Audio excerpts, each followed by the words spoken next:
Good evening, viewers. Round 9 here of the official V8 iRacing Supercar Championship.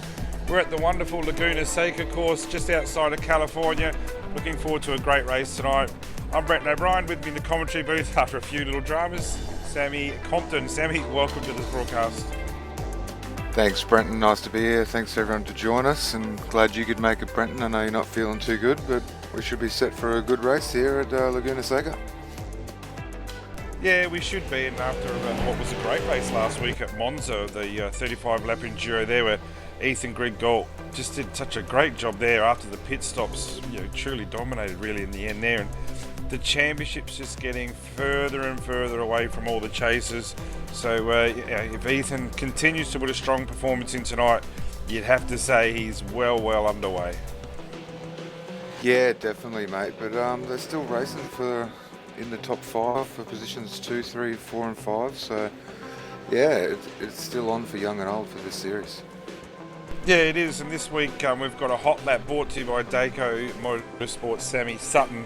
So great to have Daco and Sam Sutton doing the hot lap here at Laguna Seca. So Sammy, talk us through the lap.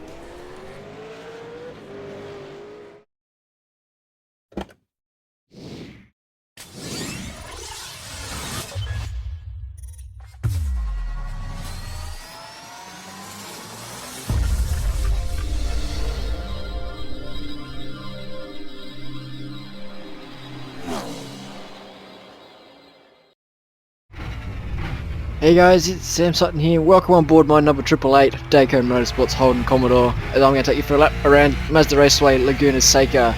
Here we go along the main straight. We're going to get the 6th gear, braking just before the foreboard down into turn 2, the Andretti hairpin. Double apex left hand here, so you want to get it right. You're going to get up to 4th gear down the short chute towards turn 3, braking at the 2 board, down 1 gear to 3rd. Just be careful of the red curbs. Short chute up to turn 4, you're going to pull 4th gear at the 2 board, down to 3rd. Once you get to the apex, short shift to 4th gear for the drive out. Here we go, run up to turn 5, you're going to get braking at the mother's bridge, just underneath it, down to 3rd gear. Here we come to one of the most difficult corners on the circuit, turn 6. If you don't get this right, lap ruined. You're going to get braking at the 2 board again, down to 4th. Just careful of the rear, getting loose on exit. Shoot up the ray hole straight towards the world's famous corkscrew. You're kind of braking just after the curb there, down to 2nd. It can get a bit loose, as you can see. Quick little run here towards Rainy Curve. This is going to be 3rd or 4th gear. It's dependent entirely on how you set the car up. Turn 10, braking at the 2 board, down to 3rd gear just to get the nose in. Drive off, short shift to 4th. Final turn, turn 11, at the 2 board again, down to 2nd gear. Don't get on the curb with the AstroTurf, you'll get some wheel spin, but drive off, massive run up your straight down towards again the Andretti hairpin. So that, guys, was a lap with Laguna Seca on board the Daco Motorsports Holden Commodore. See you guys in the race.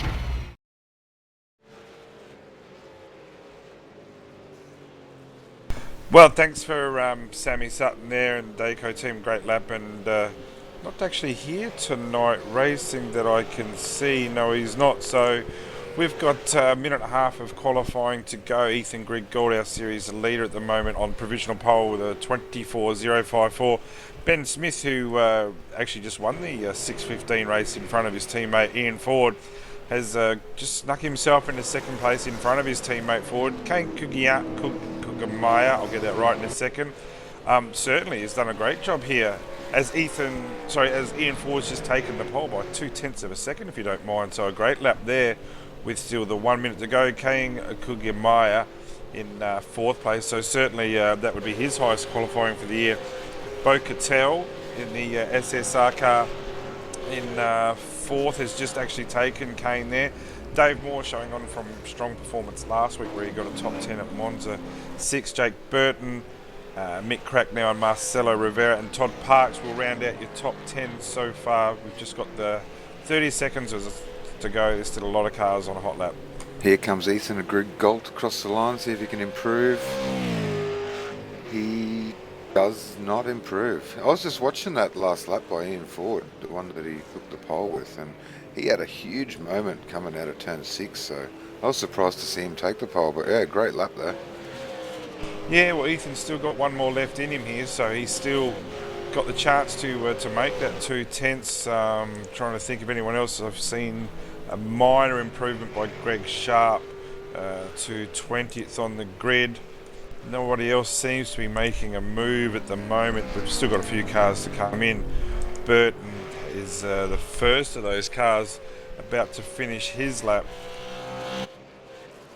So as he just rounds that final hairpin down the second gear, as he said, it's been a fairly clean lap. Jake so far 7th place with a 24.548. Haven't looked to see if there's an improvement.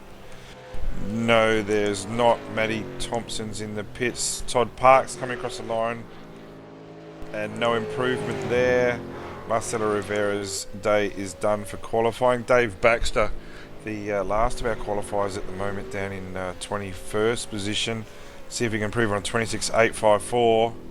He does up to a 5.90. It doesn't make a difference with his standing though. So here we got Redback Ethan Racing crossing the line again. Yeah, he's had a pretty good lap, but no improvement at 24.221. So Dave Moore's pitted it. James Keane from 11th is just rounding the final bend now. I'd imagine there's a couple more after him. And James has done pretty well here at this track this week. Did a really strong performance on the Friday night late. At 24.8 is a slight improvement. Not going to get him anywhere though. Mario Vlasic is done and dusted for the qualifying as well. So that would be our grid, Sammy. That is it, all set. Ian Ford on the pole again with Ethan Griggold outside him. Benjamin Smith in P3, Bo-Catel P4, Kane Kugimia P5.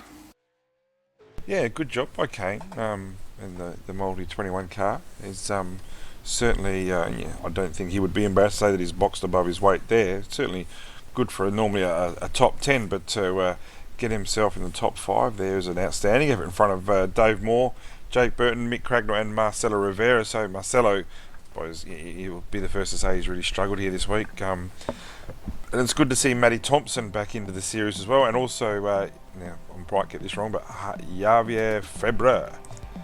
Where's he from? No idea. Iberia. But I'm not sure Iberia is a place. But it is now. Yeah, but it's great to have him on board as well. Yeah, Mick Crackle there, P8. He keeps his bad luck running lately. So I heard Mick say if he has another bad race, he's going to go race the MX5s for the rest of his life. So good luck to Mick. Could always go and race the F1s, but we'll talk about that later on. But Ian Ford's hey, you go. Ian Ford again has done a great job qualifying his car on pole position. He really has shown himself this season to be the qualifying master. Let's just see what kind of start he can get, and what would be really interesting if Ben Smith can get his nose inside Ethan Griggold, or whether Ethan Griggold can actually take the lead straight from the get-go. Yeah, well, I'm going to throw it out there. There's going to be big dramas coming into turn 1 down here tonight. I can just feel it. Yeah, well, Bo-Catel's the guy again on the start line. He does get those good starts. He hasn't gridded up just yet. But yeah, I'm confident that Bo will do a good job. But I'm thinking Smith here can afford to be super aggressive into this first turn at the Andretti hairpin. So revs are building.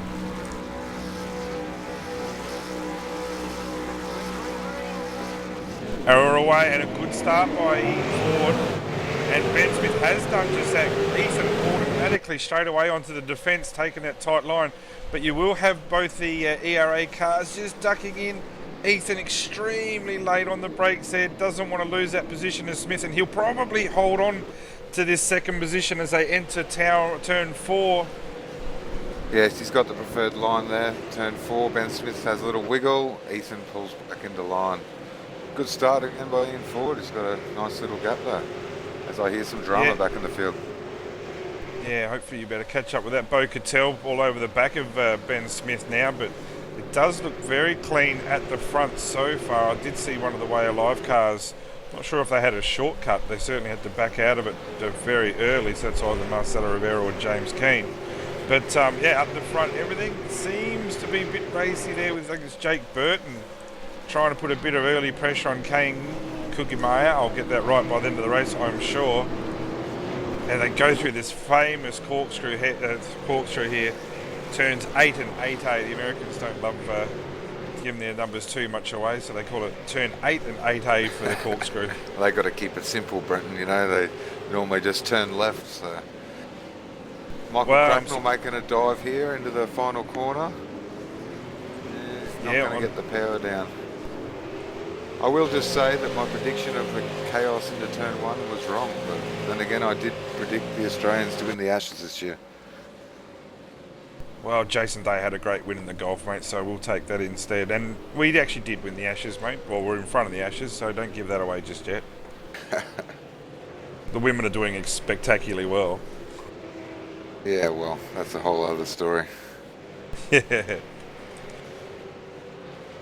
But exactly as the start here, 1, 2, 3, 4, and 5. As you know, even though there was a bit of a toss-up with positions there, such a shame that he couldn't quite get his nose in there. But it's a great race up the front. Yeah, we got a good battle here with Nick Cracknell, and there's another battle going on with Kane and who is it? David Moore. Burton. Yeah, well, Burton's actually got through. Yeah, he has. Well, Jake Burton's actually made that move. So Here and comes now David. Dave's done, like I said, he did such a good job. He just seems to have settled into this new team so well. Really starting to show his true potential. So that's fantastic for him. And also, actually during midweek, there was another couple of big announcements. The TTR team and the Dayco team have joined as an alliance. So the Dayco boys and TTR will both be pretty happy with that, I would imagine. And a new signing with Brock Salmon into TTR, so congratulations to him. Yeah, good work. That should make them much, much stronger. Got a bit of a battle back in the pack here. Matthew Thompson. Martin Creemers has a big dive. And just behind them, it looks like, who's that? Jeremiah Morton has just been bunted off into the Andretti turn, so that puts him down almost to last, does it? I think it almost might. No, just... there might be a car behind him, but yeah, what a great battle they've got there with Matty Thompson. Doesn't do a lot of iRacing in that Demonov Innovations car, and as the laps go on, that'll probably start the show. But what's happened here to Todd Parks? Looks like he might have had an off-track slowdown, hey? Oh, whoa, look at this. Contact. Look at this. As the whale, whose car's that? That's Marcelo Rivera. Has just passed 3 cars in the one section. Todd Parks thought about it for a second. It's still happening. Whoa! Oh. Some spectacular racing here. Forget the leaders. Let's go back in the pack. This is where it's at right now. We've got Thompson, Rivera, Parks, Boyd, who's recovering. Kramer's on that mistake. Vlasic is always dangerous. Dodd, Baxter, Morton, and Sharp. This is an outstandingly good battle right here. And Rivera has got back through Thompson. Creemers now has made big dive. Is he going to be able to pull it up? Yes, he is. That's Todd Parks has made a mistake on the exit. Todd Parks. Sorry, it wasn't Martin Creemers. Todd Parks got a bit excited. Don't worry about that. Too much jandle. You've had a premonition there, mate, because Marty Creemers has also been tapped. I've got a feeling that he was tapped pretty badly by, I'm not want to put him in, but Will Dodd may have got into the back of him there on exit there of the last turn 11. That's really, really messed up his race there. We'll have to have a look at the replay of that. Yeah, let's go to a replay here and have a look, see what actually happened. Yeah, we're just going to go back and with Will Dodd as they enter that last turn 11 here. And just a bit of bit messy up front with Todd Parks making that move on Jack Boyd. Oh, no, it certainly wasn't Will Dodd. There's no doubt about that. I saw maybe Will was reacting to something else, but I'm just trying to have a look here. No, Jack Boyd has tapped into the side, but certainly looks like a racing incident there. So poor old Marty Creemers and the SDRT team has, he's certainly suffered because of that, as has Todd Parks. Meanwhile, we've got some more dramas there. Moore's gone off at the corkscrew. We've got more. Oh, it's all happened. I don't know where to look. Michael Cracknell gets the move done there. I missed who it was, but he ran way too deep in the final turn and put it in the sandpit. Yeah, well, that's a real shame because Moore's shown some good pace. But he's still just there. He's on the back of James Keane now and Mick Cracknell. I mean, you're saying that Mick hasn't had much luck. He's actually finished 2 out of 2 races this week, so that's room for improvement there for Mick. He's done well this week. But the racing is just tight everywhere. Kane has just continued his slide back. Certainly put in an outstanding qualifying lap, but just sliding back now to 9th. His last lap of 30.6 obviously made a mistake somewhere there. Marcelo Rivera with a 25.4, if you don't mind. It's a fantastic lap for him, recovering from what was a poor qualifying position in 10th position. Jack Boyd, Mario Vlasic, Will Dodd, Jeremiah Morton, Dave Baxter, all showing some good race pace and some good racecraft here. Yeah, so while you guys keep an eye on the back, I'll just give you a little update what's happening up the front. Ethan has pulled right up to the back of Ian Ford here. He's probably about 2/10 off him, so he's got a little bit more pace than Ian right now, and just see if he can be patient and buy his time and get a move done. Yeah, well, we saw the Friday night at the SDRT have a fantastically well-run endurance race series there, and they did 4 hours of here the other night, and these are the guys who finished 1-2 with their teammates, with Ethan with Bo Cubis coming second, and Ian and Benny Smith having a win there. But the braking into turn 1 at the Andretti hairpin there by Ethan was just unbelievable. The ground he could make up under brakes was outstanding. So pressure here for Ian Ford, and we know that he can take a bit of pressure, but we also know that Ethan can give a lot of pressure. Yeah, that's right. Ian Ford just runs off a little bit wide there. It doesn't seem to lose too much speed as he's coming into the corkscrew. No, doesn't seem to lose much speed at all. We've also got a bit of action here. Will Dodd, David Baxter, and Jeremy Morton. They're all neck and neck. Yeah, well, Jeremiah Morton's actually recovered quite well after just being pushed a little bit into turn 1. So, Will Dodd, he's a good little driver. He certainly does a lot better on some tracks than others, but mind you, so do a lot of other people. But he's just steadily improving. He went away for a while. We've also got Ethan Grigalt has got through for the lead. He's done it in turn 2, but Ian's still... he spun him. No. He's got into him. No. I would imagine Ian will wait for that. He has. Great sportsmanship. Yep. Good job, Ian. Wow. Yeah, wow.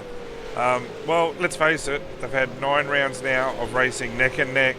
Yep. And it's always going to happen. I don't think Ethan's going to be too aggravated by that. He'd rather it not happen. I'm sure Ian wouldn't want it to happen. But you know what, like you said, they've been racing neck to neck all season. They finally have an incident, and what's Ian do? He waits and gives the spots back. So great job, Ian Ford. Yeah, but let's just see what Ethan can do now. He's got Bo Cattell and Ben Smith up the road. Certainly will be pacier than those two. But it's really throwing out the gauntlet here. Now instead of got 1 car to pass, he's now got 2 cars to pass. And Ian has also got Jake Burton to get through. So it's disappointing for him, but it's just going to add some more spice to this race. We've got a 25 lap race, so it is really just a sprint race. We're already on lap 7. And Jeremiah Morton must have had a spin as well. He seems to have dropped well down the order. Whoa, and Dave Baxter has gone wide through the corkscrew. That'll be a slowdown for Dave, I'm sure. See how he manages it here. What's he got? Greg Sharp looming up on him. Yeah, I'm not sure Sharp's going to be able to get to him here because Dave will be able to slow down. Yeah, he can roll out of it pretty well at the hairpin here and hold your line. You should be okay, and I think that's exactly what he's done there. We've got James Keane having a pit stop. He must have picked up some damage there, I presume. Let's see if we can have a look. Yeah, well, he's got massive front right damage. Yeah, he's lost that at the corkscrew as well, and that's his day done. Just on the exit of the corkscrew, got on the power too early, found a wall pretty hard, so his slide continues for poor old Keeney. I wouldn't actually expect him to come back next week. We've got a battle here, buddy. Martin Creamers, Jeremiah Morton, Todd Parks, all the cars are beaten up, but they are going at it. typical V8 supercar style. Yeah, these three just love their close racing, and these are three guys who you can trust to not go banging doors into you. Like, we've had some dramas with them tonight, we know, all of them self-inflicted, but they don't normally bang doors. I'm a big rap for Todd Parks for that type of thing, and we've just said that. Oh no, I did not say that out loud. Oh, I'm so sorry, Parksy. That's the commentator's curse. He'll do the right. Oh man, it's But bad. hang on, yeah, don't worry. Well, he's just let Jeremiah back through, so a little bit messy there into turn 6, heading onto the Rahal Straight. But again, good sportsmanship shown by Parks. It's a very messy race by these boys tonight. Back up the front though, Ben Smith, Bo Cattell, and Ethan Grigol is coming at him hard now. That's right, as we see Jack Boyd making a pass down in turn 2. Nice clean pass. We'll have to give him the Clean Pass Award tonight, buddy. Well, there hasn't been many of them, has there? Although I still think you'd have to give it to Marcelo Rivera into turn 5. He passed 3 cars. I think it'd be pretty hard pressed to beat that. Yeah, I don't know if it's possible. I'm sure it's not because it's so far back. But it would have been interesting to watch that from his cockpit to see how it all broke down. But yeah, Vlasic and Boyd here, very close neck to neck. And just Mario, he's here every week. You've got to take your hat off to him, and I'm not sure how he keeps his iRating up. I'm just thinking he might do a lot of midweek racing, because he is always in the top split, and again close through that corkscrew. Actually, I'll ask you, Sammy. I was on talking to someone the other night, Alex Simpson, good friend of mine for Apex Racing, and he kind of suggested that the corkscrew is the most famous corner in the world. Now, I'm going to throw Eau Rouge at you, and for all our listeners out there, I'm interested to hear what you guys have to say. What is the most famous corner in the world, do you think? Wow, that's a big call, buddy, but I would probably say Eau Rouge too. But we've got a few people in the chat box, so type up what you think is the most famous corner in the world. Casino Turn at Monaco came into play as well. Definitely. I don't think Laguna Seca is going to be up there. It's definitely not up there in my books, mate. Well, someone even mentioned to me Skyline or the Chase, but I'm not sure about that either. But up the front, Ben Smith hasn't had a win this season in the official race. We're at lap 10 now. He's got Bo Cattell. Bo Cattell right now is his best friend, because he wants Bo to stay between him and the very hard charging Ethan Grigol. Jake Burton has stayed in fourth. Ian Ford's certainly not able to put any pressure on Jake here, and in fact would be coming under pressure from Mick Cracknell himself. So I'm going to think that Ian's got a bit of damage there. So I'm not going to say unlucky for Ian, because it was a mistake that he immediately rectified. But it is unlucky in the fact that he did cop a fair bit of damage, I would imagine. Probably steering damage, I think, because he does seem off the pace. That's correct. There's going to be a good battle. I think that little incident's going to create some fantastic racing as this race unwinds, mate. Got a few viewers saying that the corkscrew is the most famous in America. Carousel and Northcliffe. So. Oh yeah. Yeah, Corey, I think, has got a top 10 in the world, but certainly I can't go past Eau Rouge personally. But like I said, there are other suggestions out there. Oh, obviously, Corey's been getting the Google out. We want to hear your guys' opinion. What do you think is the best corner? I would think that Hugo would be saying the Cenaresses at Interlagos, being a homegrown Brazilian there. Oh, I think Bo Cattell's just got that little bit wide, so he'll be leaving himself as susceptible to be under attack now with Ethan Grigol. Now, Bo Cattell has been a previous race winner here in the main strength of field race on Monday nights. Not this season, I think. Actually, I think last season he certainly took a win. Certainly a couple of seasons ago took a couple of wins there. So, he's no slouch.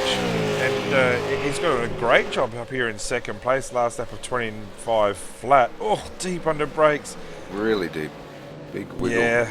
Like you said before, Benjamin Smith, he just won a race, so he knows what he's got to do here.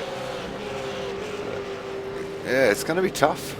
It is a tough passing track. There is only a few options really for a safe pass, but there's lots of options for the driver in front of you to make a mistake if you can put them under pressure and just maybe make them run a little bit wide and get a bit loose. Yeah, beating your teammate, as he did in the 6:15 race, just beat Ian Ford, is one thing, but beating genuine competition who are gunning for you is certainly another thing. And you know, Ian, whilst he did a great job, certainly wasn't at all aggressive with Ben until probably about the last 4 or 5 laps. Whereas, you know, this race here, Bo Cattell and Ethan Grigor, they can only see that Demidov car in front, and they just want to be in that spot. So they're not going to hold back at all. Both guys behind.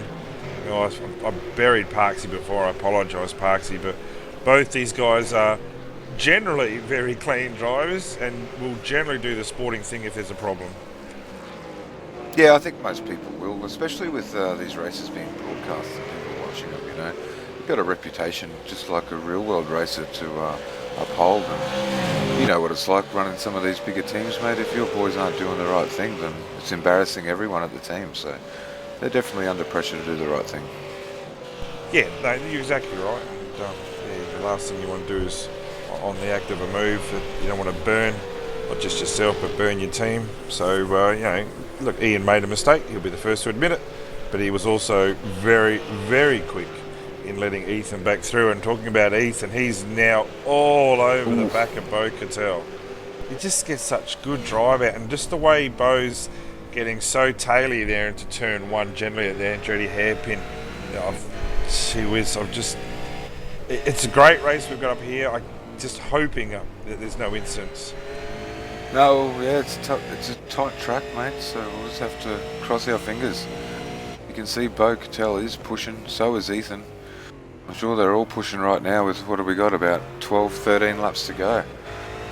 Yeah, well, we're just over the halfway stage already in this race, so you know, Ben Smith, he's done a good job here keeping his nose clean, and he's, you know, I can tell you what Ben's going to be doing straight after this race. He's going straight to a Start Mazda race or a Skip Barber race as soon as this one's finished.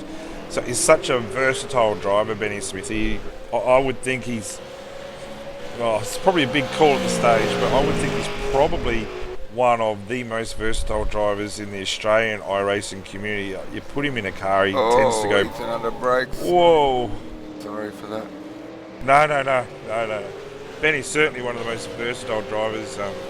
Constant winner in the Star Mazdas, constant winner in the Skip Barbers, but has had a couple of race wins in the V8s, but this would be his most significant. If he can get this one job done, we're on lap 14.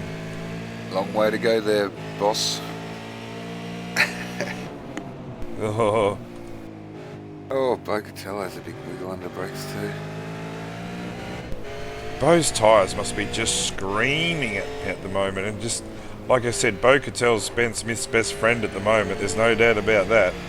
Certainly Ethan is the quickest of these three, but you know, 25 flat for Ethan last lap, yeah, with 25.5 for Jake and 25 flat for Ian. So Ian recovering slightly, but certainly won't get to these guys. He's 7.5 seconds with change down.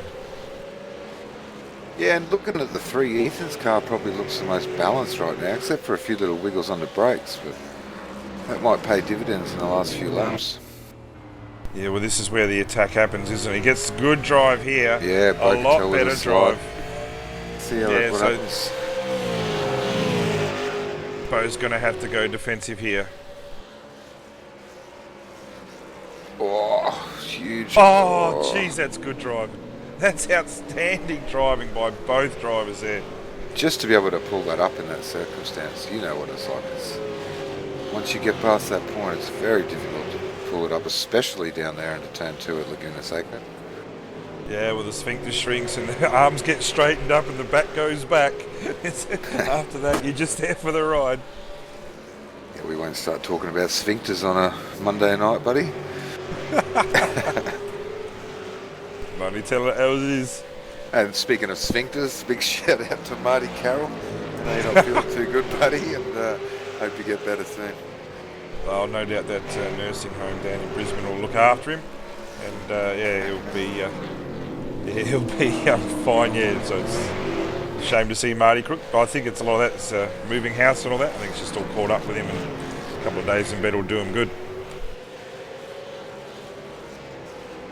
Well, after all the action of the first 7 laps, I'm just looking through the field, and it kind of spread out a little bit now. No one seems to be too tight. I think the best race that we have is for first, second and third. No, I'm sure it is, and I'm up the front. I'm actually sitting in the car of Ethan Griggle as he goes down this main straight through that little kink at turn 1, braking heavily here into turn 2, the Andretti hairpin. He'll find himself second gear, trying to hug the inside there. Short shifting here out the third gear. Little tap on to fourth, down to third or second. A lot of guys are preferring second because they get that much better turn in. Little again stab to fourth and down to third. Just this little corner just seems to keep going and going. Good drive out there by Beau Cattell as they go through here up into turn 5. This long left is such an important corner here. This sets really the next half of your lap up. Just got to get some speed up this hill here. And this really technical little part here as we enter turn 6, you've got to stay away from that little sleeping policeman there on the left. You hit that, you'll find yourself some dramas just down the Ray Hall straight. Little kink here, they call turn 7. Why, I do not know. And then we go into turns 8 and 8A. We call it the corkscrew, that's what we love it as. Don't want to get on the power too early here. James Keane found himself on the wall on the right-hand side, fading here, staying off the power, away from that sleeping policeman. Hard on the accelerator, early on the brakes here. Again, third gear, staying away from that red. Third, down into second, deep under brakes here by Ethan Griggle. Seems like such a short lap, doesn't it? And again, from second gear, hard on the power, trying to stay away from that little AstroTurf there. And that was the end of lap 16 at 25.2. But this race is getting a little bit bitey up the front, I reckon. Oh, that's correct. Brenton, would you like to explain to myself and the viewers the sleeping policeman? Well, I have absolutely no idea. It's probably everybody's dream at some stage to maybe have some contact with one, I guess so. No, I don't know, but okay. You Well, might do you know what more than I do. Do you know what the little red things are on all these apexes? The kind of curves, if you hit them, I know the dramas. You tell me. Yeah, well, they blow air out to blow the sand off. There's lots of sand, as you can see around here, to keep the dirt off the apexes of the corner. So it'll trap. Is that right? Well, that's correct. Fantastic to know. And all of a sudden, I feel that much smarter, Sammy. Well, it doesn't take much, does it, Brenton? No, it does not. Surprised you haven't come out with a joke this week, mate. No. Fresh out, mate. I got a joke for you. The Australian cricket team. There you go. Well, that is a joke. There's a friend of mine here, and he did a multi-bet back in January. Had 13 bets on 13 winners, put $100 on it, and he's got 12 out of 12 so far. The one that he didn't get, Australian cricket team. If he got that, he would have picked up 23 grand. So how happy do you reckon he is right now? Oh, he'd be loving it. Whoa, Ethan Griggle, so deep under brakes. That's Balls insane that he can hold that up. It is incredible, actually. I think the thing that separates a lot of these V8 drivers is their braking, Brenton. Oh, yeah. Yeah, like in golf, it's the short game that makes a difference here. In the sim racing world of V8s, it's the braking, and that was insanely deep, but it's taking a bit of pressure off of Beau here. And yeah, like, tell you what, he was very close to taking out Beau Cattell here, and so taking pressure off of Benny, sorry. So yeah, it's getting interesting. Oh, Beau's made a mistake himself. Gonna need a new pair of undies after that. He's just got to hold that spot, be careful into the braking, be really positive of his lines. About to say line and length there, talking cricket. Has to be positive of his entry and exit, there we go. And has been able to save that, but wow, that's a great save in what was an unusual spot. So I'm thinking that Beau's tyres are just saying enough's enough. Yeah, well, meanwhile, Benjamin Smith's just got his eyes forward and he's pulling out a gap. But I tell you what, if Ethan doesn't get this done in the next 2 laps, I think this race is Smithy's. Yeah, well, Ethan is going to get this job done right now. So game on for sure, and Beau didn't fight that hard. They're actually surprised Beau didn't do a little bit more there, but it is game on now. Looking at the time, there's 1.3 seconds from Ben Smith to back to our series leader Ethan Grigg-Galt. Now, Ethan's had a couple of trip overs this season and has come back to win all of them. Certainly the last week at Monza, where actually here we go again, where himself and Ford had a bit of a light tap, but certainly didn't cause Ethan any dramas. Went on to win very well there. But there was another race as well where Ethan, it was at Sebring, where he did a magnificent catch outside of turn 1 just in front of his teammate Bo Cubis, and again I think pretty sure he went on to win that as well. So I can tell you now that Ben Smith will know exactly who's in his mirrors. Yeah, and Ethan will know what he has to do and just try and focus now. He's running out of laps really quick here, so Ben Smith's got a really good pace on. I'll just have to check the lap times here. Yeah, well, 25.4 essentially last lap, 25.2, 25.1. So let's just say his average lap's going to be a 25.3.5 as he crosses the line with a 2.58. And who we got? Greg with a 24.8. So game on already. We got lap 20. Yeah. Like you said, I think if Bo could have held up Ethan maybe 1 or 2 laps, you'd think that Benny would be the man here. But right now, who would your money be on now? Tough. We've only got 5 to go, mate. Good, tough call, tough decision. You can see Come Ethan on, closing don't the sit gap. on the don't sit on the fence. Give us an answer. STC for life. Let's go, buddy. Righto. Yeah, well, he's got the... well, I know who I'm going for, but I know who I think is going to win. I know what he can do under brakes. I know how quickly here he's making ground on Ben. But, you know, Ethan's still got a championship to look after, whereas Ben doesn't have that benefit there. But, whether Ethan feels like he needs to win it, it doesn't look like he's racing to come second right now. No, not at all. He'll be wanting to win, mate. He just wants to keep extending that lead and really dominate this championship. But like you said, you don't want to make a mistake and throw away a race either. Yeah, well, obviously the danger's into turn 1. We've just turned over lap 20, so we do have now 5 laps to go. Just look at the ground he can make into turn 1 there. That's quite amazing.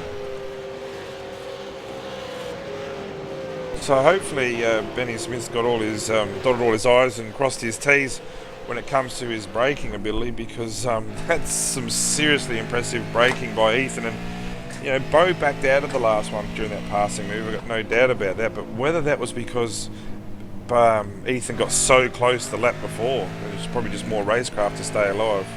I think that's what he would have been thinking. Yeah, he's just didn't want to get taken out. He knew he was holding Ethan up, and yeah, I think he's just happy with it. Here we go. We've got a run. We've got lap traffic. Yeah, you don't want to be going too wide into the corkscrew. This is the slowdown. This is the slowdown. That's it. It's done. Good win, STC Motorsports, www.thesimpit.com.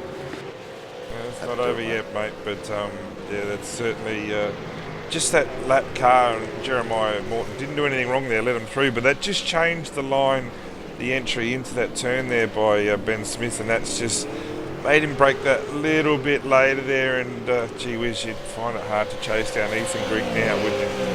Yeah, definitely. They both made a mistake coming in there, so I think they were both, like you said, distracted by the lap car, and he was having a few connection issues there. So, yeah, but I think that'll be P1 done and dusted, mate. Yeah, well, he's the fastest guy at the moment. There's no doubt about that, and he does. This is why he is. You know, I would go as far to say that if he gets the job done tonight, and I'm confident now that he will, that I know there's still 3 races to go, but yeah, you can't see too much more happening, barring 3 complete disaster for Ethan. But he's not driving in a manner that suggests that there will be any disasters coming. Yeah, and just looking back through the field now, we've got a bit of a battle with David Moore and Marcelo Rivera. Rivera is right on the tail of David Moore, coming up through turn 5, I believe. Yeah, this is a great recovery as they exit turn 6 up the Rahal straight. This is a great recovery by Marcelo. Not sure what happened to him at the start. I think he might have got a slowdown at the first corner, or something's happened where he dropped right down the field. So certainly worked his way through the field. Like I said, we're saying good things about Dave Moore, and he deserves them. He's doing a really good job for this team. So, and again, SSR and ANZ have joined an alliance. It seems to be the way these days. But Marcelo here with a great move. Can he keep it together? It's tough from in there.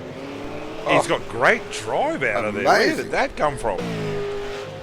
Amazing. I would say David, I don't know, he might have had a little, he might not have got it in first gear or something there. He just, Marcelo, back on the attack though. Can he pull that up? Yes, he can. Boys, now crossover. Awesome driving. And they haven't touched it all, so that's fantastic to see. Doing it for the fans. This ain't over here either. No, I think the old red mist to be up on that way of life car at the moment, but at the same, it's a bit taily there. They just got that little bit of dirt out. Look at this time. Yeah. That's clean as well. He's loving that corner there at turn 5. Is Marcelo. Yeah, and you'd think now that he's settled in. Yep, you'd think now he might be able to hold on to that spot. So promotion there for Rivera from 7th to 6th. Yeah, we're just getting word in from our director, Hugo Luis. He thinks this is more like a go-kart race than a V8 race, so he's definitely enjoying it behind the scenes. Hugo loves his V8 racing, we all know that.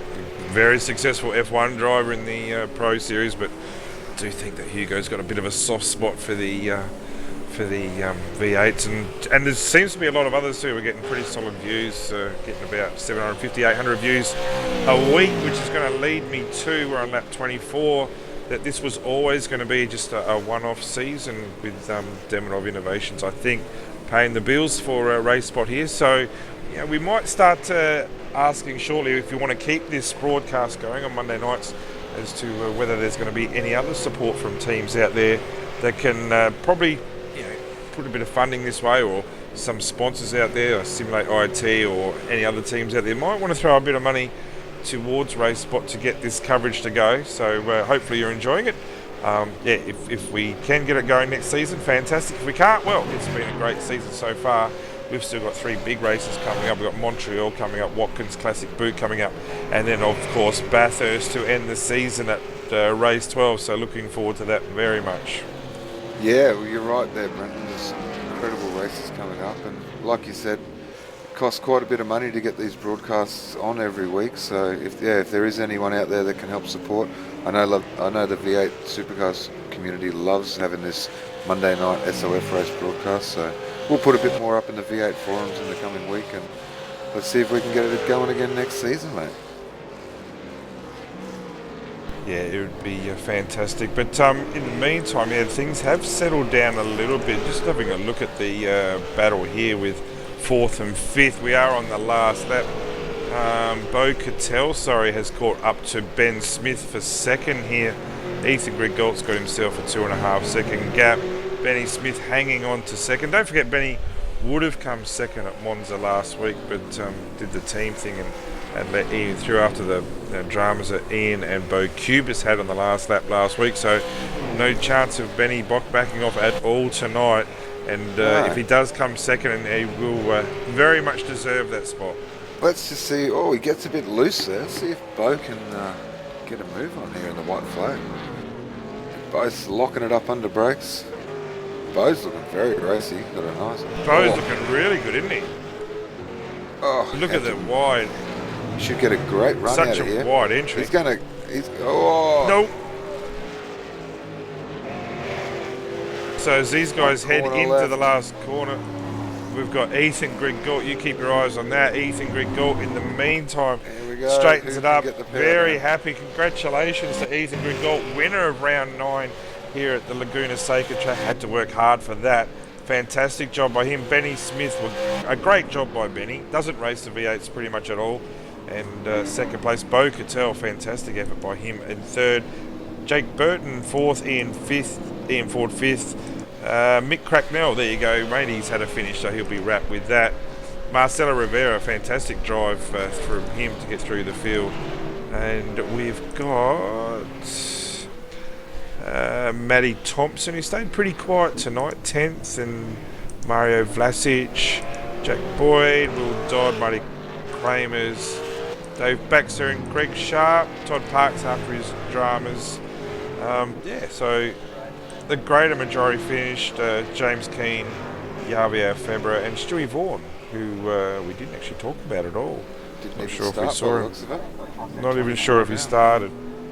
Yeah, so a really good race. Obviously, to me, that just shows the class of Ethan. He was headed by Ian early, got the job done on Ian, got a tap, got the next lap type thing, and put him down to third, but then just kept persisting, got through Cattell and drew Benny Smith into a mistake there at the corkscrew, and got a fantastic win for Ethan Grigalt, so congratulations to him.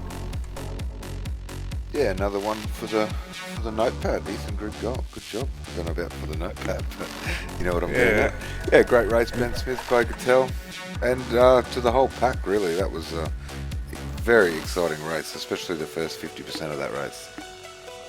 Yeah, it was an exciting race, and some really good battles there. And looking at where David Moore finished again in the top 10 in 8th position, Kane Kugamaya in 9th, looking where Will Dodd 13th. So Dave Baxter improved from his qualifying from 21st to 15th. Greg Sharp improved from 20th to 15th, and like I said, I do apologise to Todd Parks, put the kiss of death on him there by saying that he should be right not have an accident. Less than 5 seconds later, himself and Jeremiah have had a bit of a collision. But yeah, a good race, and really, Ethan is doing an outstanding job this season. He's really raced above himself, and it's funny that we say this, but Ethan continues to get better every week. He does get better, and it's quite a scary prospect. Yeah, it is. I wish I could get better like he does every week. I guess that's one of the benefits of being young and new to the sport. You just keep learning, and yeah, he's definitely taken it in his stride. Well, we're going to go commercial free here. We've got the first of our drivers who has joined us here for the Demidov Innovations Round 9 official iRacing V8 Supercar Championship. Try and say that underwater with a mouthful of marbles. Ian Ford, our pole position man, welcome to the broadcast, mate. 5th position tonight. Had a great start. Got yourself the lead for the first half dozen laps or so. Dramas after that. Tell us about your race. Oh, it was a nice, easy race at the start. Just got a decent start and, held it into turn 1, so I just tried to drive away from Ethan. And after a few laps, obviously the tyres started burning out because it was about 40 degrees track temp. And a few of the changes that I made to the bars just didn't quite work out the way I planned. So into the corkscrew, I was just getting more and more like oversteer as soon as I got off the brakes. And, heading up into turn 1 there, Ethan got a great run on me down the straight, so I tried being a bit cheeky and go from one side to the other, and unfortunately he tried squeezing me, I tried squeezing him, trying to make a bit more room, and it didn't quite work out. Big apologies to Ethan, but great win from him. It was just pretty much damage limitation after that. I just didn't really have much left in the tyres after they burned out, so that's something to look into, and hopefully we do better next time. Yeah, mate, the sportsmanship that you showed, though, was outstanding. I think you acknowledged that you made a mistake, and you didn't look like you hesitated at all in letting Ethan through. So, yeah, mate, 5th place, probably a bit disappointed. Again, you showed you're the qualifying master, but we're off to Montreal next week. I'm not sure if you're racing next week. What are your plans there? Oh, I think I'll rock up and, try and do a few races, but not going to be uber serious about it. I'm just going to move on to Watkins Glen and Bathurst, get everything ready for the Enduros and all that sort of thing. It's generally a cleaning up week next week. I'll probably rock up on Monday night and throw together a set and see how we go. And with all the slowdowns, I'm sure I'll be overtaking about 110 cars next week. But yeah, with the sportsmanship, it's I know I made a stupid move. I tried opening a gap, and Ethan, like every time I've done that to someone, they open a bit more space than Ethan did. So I just didn't expect him to turn in as tight as he did. So it was obvious that I had to back off and readdress the situation. Otherwise, it would have been a dirty win if I got away, or all that sort of thing. And off the cameras, we saw that after you let Ethan through, Jake Burton got past you, but you were able to repass him on lap 8. However, he went on to just take that position back off you. What happened there? 3 consecutive slowdowns. I tried taking the corkscrew a bit narrower than I have been, trying to pick up pace, because I know that everyone in the top 3 there was battling pretty hard for a little bit, so I was trying to use that to my advantage and get back up there. But of course, 3 slowdowns doesn't really help the progress up the field. Well, mate, good job tonight. Good job for the week. You had a good race win yesterday, so onward and upward, and hopefully we'll see a bit of you at Montreal next week. Yeah, That's too it. much of you. Big shout out to Smitty as well on his second place in the main split. That's bloody awesome, especially after such a great endurance drive the other day. Yeah, well, we'll be chatting very soon with Benny Smith about that. But Ian Ford, well done tonight, and 5th place, mate, makes the championship just that much harder. But still 3 weeks to go, and anything can happen. So thanks for coming on board tonight to Ian. We've got Jake Burton with us now. Jake, welcome to round 9 here at the Laguna Seca. How am I going tonight, mate? Good race by you tonight, there, Jake, into 4th place. Showed some good race pace throughout. Tell us a bit about the race. Yeah, hey Brenton, that was a hell of a fun race, to be honest. Laguna's a track that I normally hate, but I've come to really like it this week. Unfortunately, just haven't had the practice time. I've managed to do a couple of races, but not much practice in between, so unfortunately I was sort of faster than the guys from sort of 5th back, but I didn't have the speed of, Ian, Ethan, Bo and Ben, so I was sort of stuck in the middle and just relying on some stuff happening, which I was lucky to capitalise on Ian and Ethan's that'll come together. But all in all, a really fun race, and just taught me that I need a bit more practice if I want to hop up into that next bunch, because they're really not that far away. So. No, we're certainly knocking on the door, mate, and a great job by you tonight in 4th place. Mate, and also big news for your team this week. It'd be remiss of us to not mention that. Dayco forming a bit of a working relationship there with Team TTR, an outstandingly strong team in V8s. You'd go as far to say probably the strongest team in V8s. Tell us a bit more about that and give it a bit of a plug while you got the chance. Sure thing, Brenton. Yeah, obviously huge news for us. Having a V8 Supercars alliance with them is something we've had before and has shown really beneficial for us, and I'm very certain that this is going to be a awesome relationship going forward for both sides of the camp. I'm really excited to see what we do with TTR. It's very, very exciting. One of the best teams in the business. So, big thanks to TTR for all their support so far, and look for us in the future. And the plan there is it for just a setup thing for that type of thing, or you've got some long endurance races coming up as well. I know the Dayco team run their HPD fairly well in the certainly the longer races, the Spa 24 hour, the Sebring 24 hour, or whatever it was, not so long ago as well. So is there that chance that the guys like Madison and Mick Healy and all those can jump on board and do those enduros with you?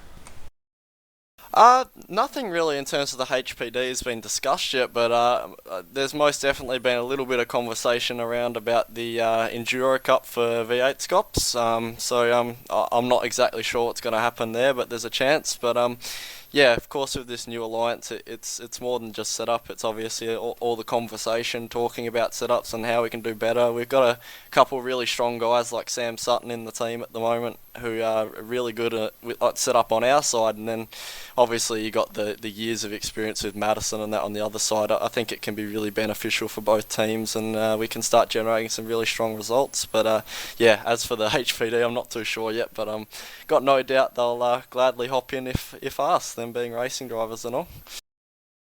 Well, mate, a great job tonight, fourth in the race, mate. After coming from seventh on the grid, so a great job there tonight, mate, and yourself and the Daco team in conjunction with TTR. No doubt will just continue to get stronger and stronger. So, mate, looking forward to seeing you at Montreal next week. Thanks a heap, Brenton. Catch you next time. Good on you, Jake. Jake Burton there, coming fourth tonight in the main strength of field Monday night race. We've got the Synergy Sim Racing Bo Cattell with us. Bo, it's great to see you get a checkered flag after what's been a couple of rough weeks, but wow, what a tough race.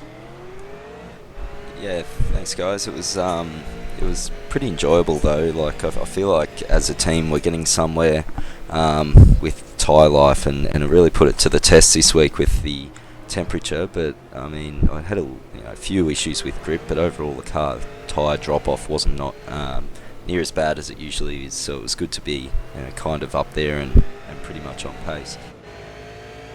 Turn one was a bit of a drama for you quite often. Just the back end just seemed to want to go elsewhere, but some great driving by yourself and Ethan there, and going really, really deep. Mate, Ethan did make that move on you. It didn't look like you put too much resistance there. Mate, what was the story there? We just wanted to keep your lap times and keep your tyres?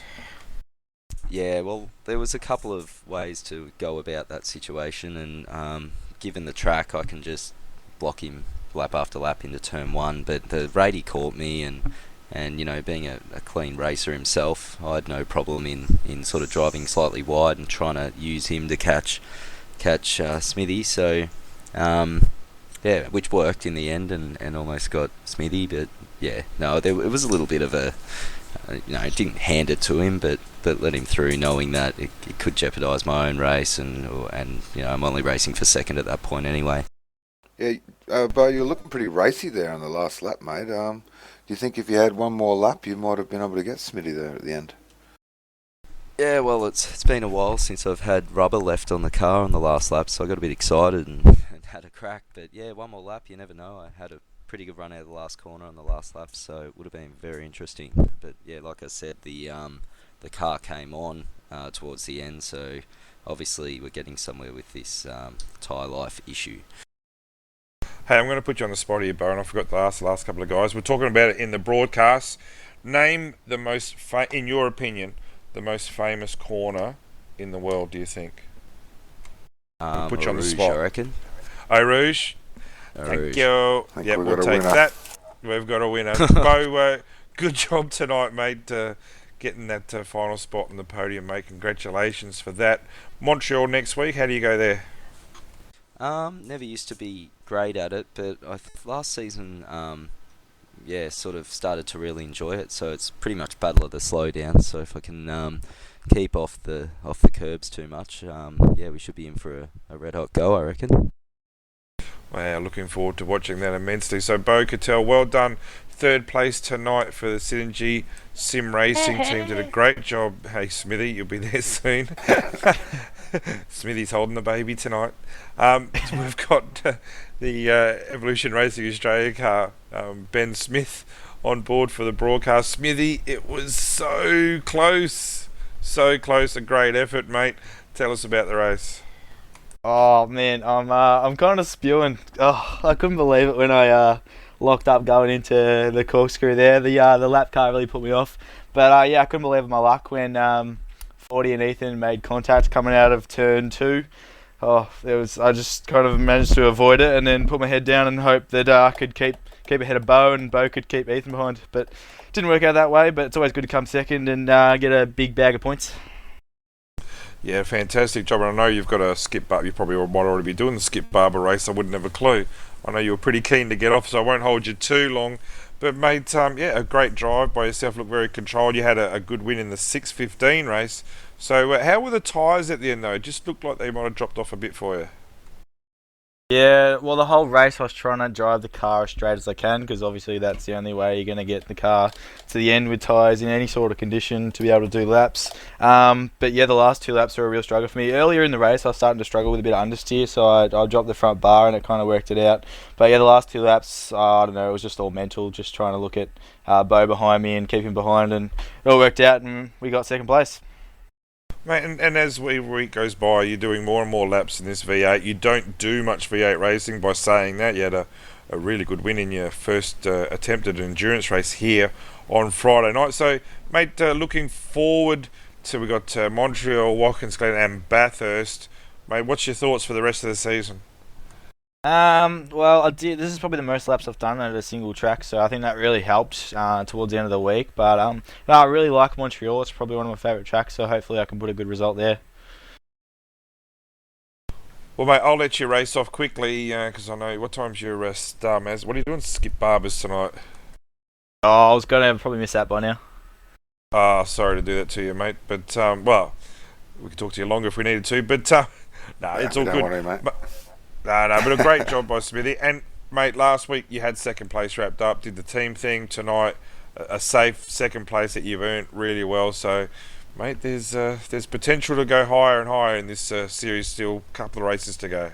Yeah, great job, Smithy. Congrats on the win on the first race too tonight, mate. Good job.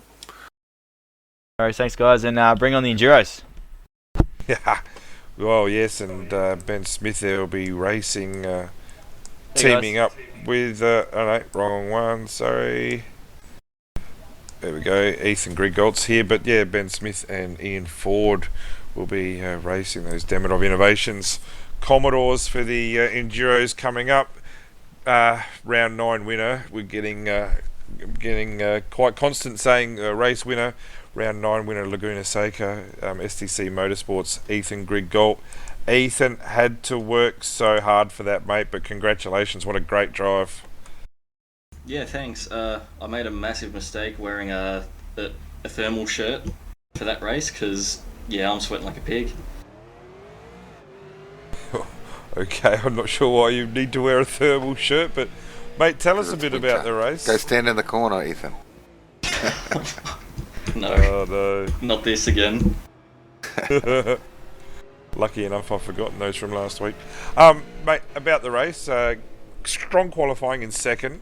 Held that second position after a good couple of corners there with Ben Smith and was able to overtake Ian into the Andretti hairpin, turn 1 of lap 7, I think it was, but then a few dramas after that.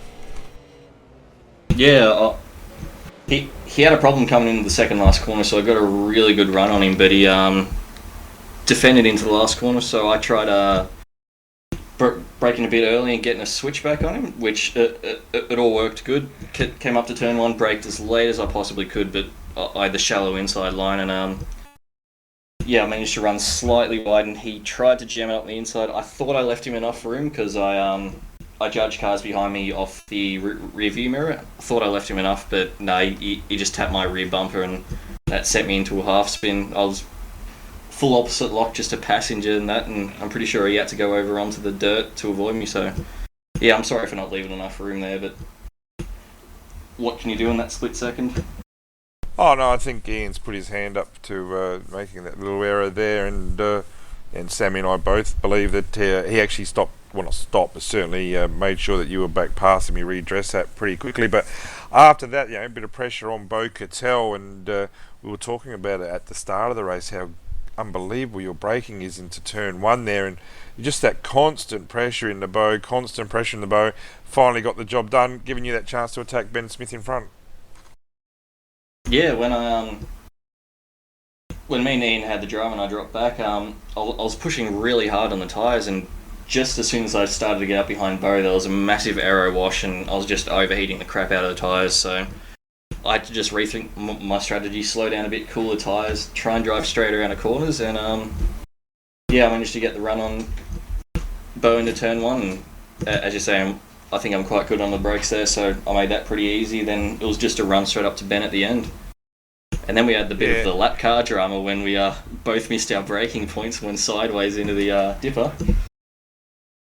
Yeah, we were watching that. We actually saw that. It was just a matter of which one was going to get the slowdown. And, well, mate, you got the job done. So, and a fantastic result there at the end, winning by 4 seconds.